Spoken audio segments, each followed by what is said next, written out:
इति मतरूपकल्पिता वितृष्णा Bhagwati Satvata पुङ्गवे विभूम्नि त्रिभुवनकमनं तमालवर्णं रविकरगौरवराम्बरं दधाने. These are some snippets from the prayers of Bhishma Dev. Today is Bhishmashtami, which is the day when Bhishma Pitama gave up his body. So he's a prime character in the Mahabharata, and Bhishma Pitama has the boon of Ichha Mrityu, which means he can leave his body, he can die at the time that he desires. So when the battle of Kurukshetra ends, Bhishma Pitama's entire body is covered with arrows. There's not even an ounce of blood left. Death personified is standing right in front of him, and yet he doesn't give up his body. So there's a beautiful pastime in the Bhagavatam where he's lying on the bed of arrows and he's waiting for Lord Krishna to arrive. Why?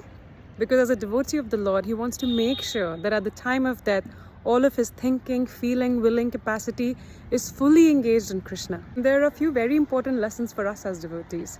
The first one is how to die. Krishna says in Bhagavad Gita, Antkale cha mamaiva smaran muktva kalevaram yaha prayati samadbhavam yati nastyatra samshaya.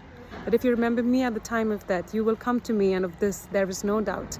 And Bhishma Pitama exemplifies how to die, exemplifies how doesn't matter how much pain we are going through. The only thing we should focus on is to meditate on Krishna, is to think of Krishna and to say, however you keep me, maro bhi rakho bhi jo ichha tumhar. Nitya das pratitava adhikar, as Bhaktivinoda Thakur says, however you keep me, in whatever condition you keep me, I'm your eternal servant, Lord, and I'll happily accept whatever it is you send my way.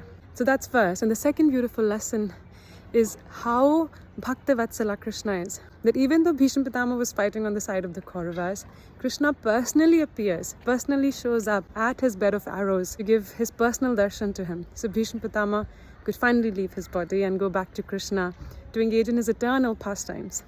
Hare Krishna.